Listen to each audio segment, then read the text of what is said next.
엘리사는 예언을 하기 시작하였다. 주님께서 이렇게 말씀하십니다. 이 계곡에 도랑을 많이 파라. 주님께서 또 이렇게 말씀하십니다. 너는 바람이 부는 것도 보지 못하고 비가 내리는 것도 보지 못하겠지만 이 계곡은 물로 가득 찰 것이며 너희와 너희의 가축과 짐승이 마시게 될 것이다. 열왕기하 3장 16절부터 17절 말씀. 오늘 이야기의 배경은 아합 왕의 아들인 요람이 다스리던 때입니다. 성경은 요람의 통치를 한마디로 요약합니다. 아버지처럼 악하지는 않았다라고 말합니다. 모두가 어떤 비교의 대상들이 있습니다. 요람은 아버지인 아합에 비해서 악하지는 않았다라고 말합니다. 영어로 얘기하면 not bad 그렇게도 얘기할 수 있을까요? 그러나 not bad이지 good은 아닙니다.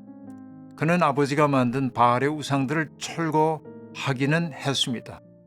그러나 철거라는 말 속에 담긴 의미는 우상들을 파괴하지는 않았다는 것입니다. 그러니까 적당한 선에서 개혁을 했다는 말이죠. 그런 의미에서 그는 철저히 새로운 삶을 살 용기는 없었던 사람으로 보입니다. 그리고 마침내 이 요람 왕 때 모압의 강자인 메사라고 하는 사람이 성경의 무대에 등장합니다.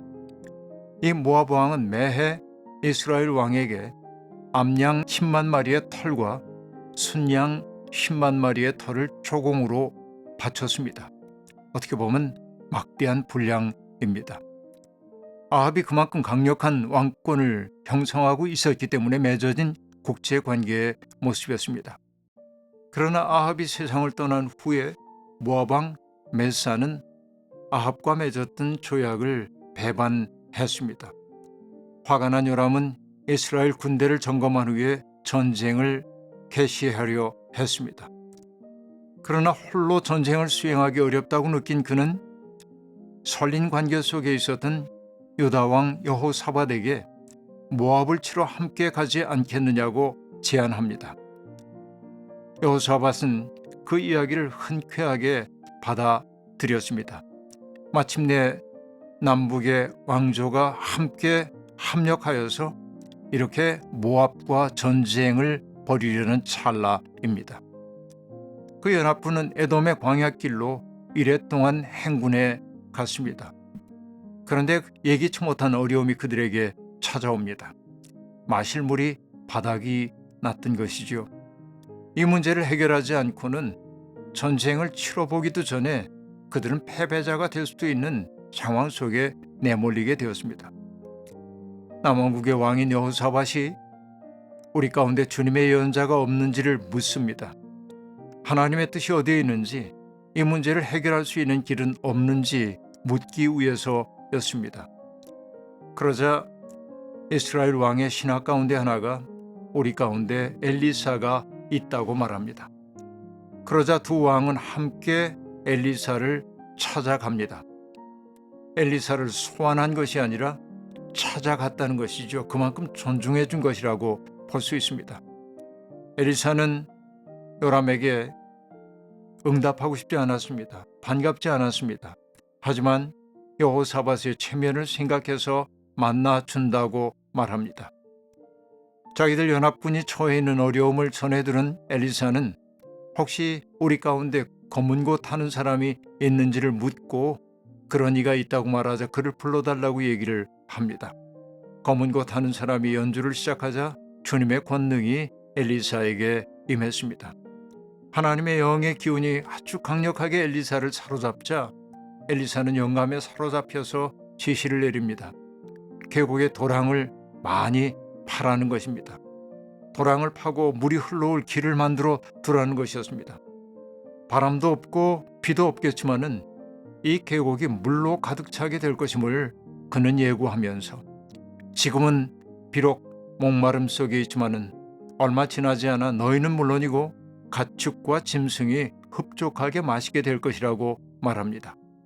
그러면서 하나님께서 모압을 임금들의 손에 넘겨주셨다고 단호하게 선언합니다.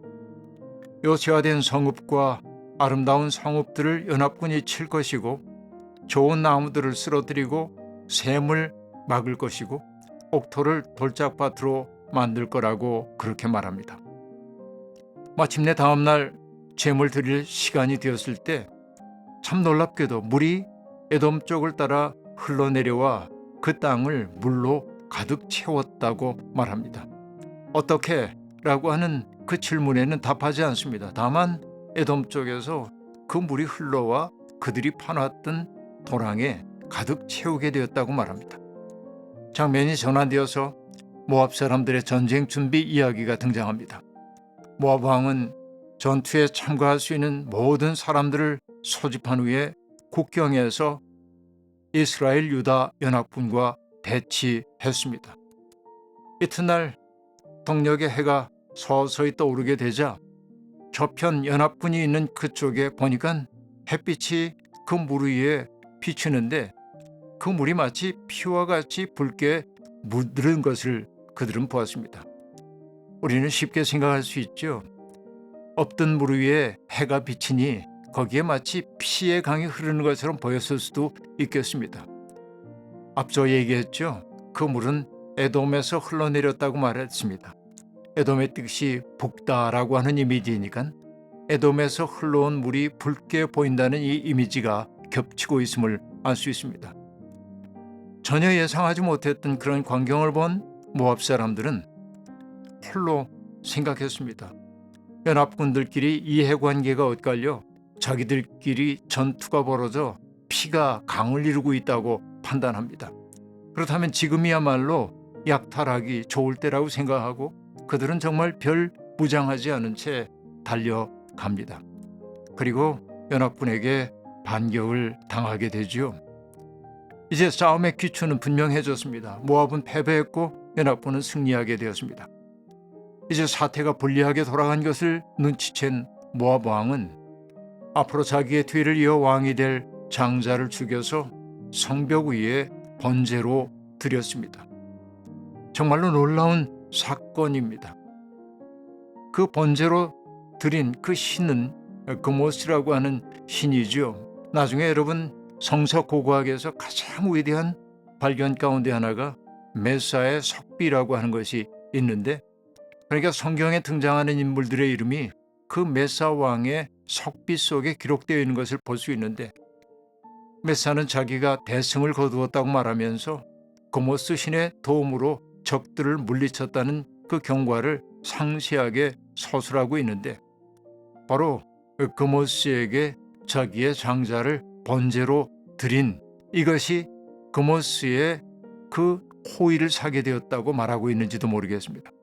어쨌든 성벽 위에서 사람을 인신공의의 제물로 바치는 그 모습을 볼 때 이스라엘은 당황에 마지 않았습니다. 그 불경한 행위를 본 이스라엘은 당황하여 고국으로 돌아갔다라고 말합니다. 그럼 궁극적인 승리자는 누구입니까? 성경은 여기에 대해서 답하지 않습니다. 역사는 모호하기 이를 데 없습니다. 때때로 승리한 것처럼 보이는 사람이 실질적으로는 패배하는 경우도 있고, 패배를 당한 사람이 승리자가 되는 경우도 있습니다. 이전에 우리가 함께 얘기했던 대로 얘기하자면 결국은 주님이 역사의 주인으로 우뚝 서는 그날, 우리는 역사의 의미를 그때 비로소 알게 될는지도 모르겠습니다.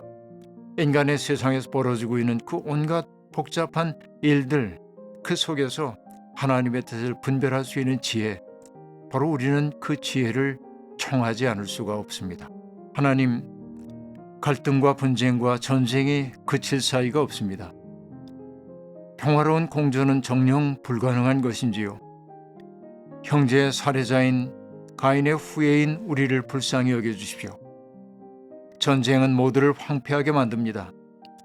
군대가 지나간 자리에는 가시나무와 엉겅퀴가 자랄 뿐이라는 옛사람의 말이 사삼스럽게 느껴지는 나날입니다.